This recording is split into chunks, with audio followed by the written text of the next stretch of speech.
Hello! Hi అండి. Welcome to my channel. అందరూ ఎలా ఉన్నారు? నేనైతే చాలా బాగున్నానండి. అందరూ ఆషాఢంలో మైదాకు పెట్టుకున్నారా? మా సైడ్ వచ్చేసి మైదాకు అంటామండి. కొందరు వచ్చేసి గోరింటాకు అంటారన్నమాట. ఆషాఢంలో మైదాకు పెట్టుకుందామని చెప్పేసి నేనైతే మిక్సీ పట్టుకున్నానండి. తీరా పెట్టుకున్న మూమెంట్‌లో మా నాన్న గుర్తుకొచ్చి చాలా బాధ అనిపించింది. అందుకోసమని నేను పెట్టుకోలేదన్నమాట.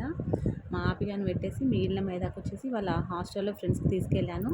తర్వాత అనిపించింది మా నాన్న గుర్తుకొస్తే ఒక మెమొరీ లాగా ఉండాలి కదా అని చెప్పేసి మళ్ళీ లాస్ట్‌లో పెట్టుకున్నాను. ఆషాఢం ఎండింగ్‌లో పెట్టుకున్నాను. మాకు ఎందుకు అంటే మా నాన్న నాకు ఇప్పుడంటే మిక్సీలు పడుతున్నామండి. ఊర్లో అయితే రోట్లో రుబ్బేవారన్నమాట. మా నాన్న నాకు రుబ్బిచ్చేది మైదాకు. నేను స్కూల్‌కెళ్ళి వచ్చి మైదాకు దింపేసి పెట్టి పక్కకు పెట్టుంచితే మా నాన్న పనికెళ్ళి వచ్చిన తర్వాతనే రుబ్బిచ్చేవారు. మా నాన్న ఎన్నిసార్లు అంటే అన్నిసార్లు నేను ఎప్పుడు తెంపినా కానీ కాదు అనుకుంటే రుబ్బేవారన్నమాట. ఆషాఢంలో 7 సార్లు పెట్టుకోవాలి అది ఇది అనేసి అంటా ఉంటారు కదా! అట్లా అని చెప్పేసి నేను పదే పదే తెంపుకుంటూ ఉండేదాన్ని. కానీ విసిగించుకోకుండా రుబ్బేవాడు. నేనైతే చూడండి కాళ్ళకి ఎలా పెట్టుకుంటున్నానో ఇట్లయితే మా ఆపిగానికి చిన్నప్పుడు పెట్టేవాళ్ళం అన్నమాట. వాళ్ళ డాడీ వచ్చేసి ఆమెను ఒళ్ళో పడుకోబెట్టుకుంటే ఆమె నిద్రపోయిన తర్వాత ఆమె కాళ్ళకి చేతులకి ఫుల్‌గా మైదాకు పెట్టేసి కవర్లు కట్టి ఇట్లా కూర్చునేవాళ్ళం.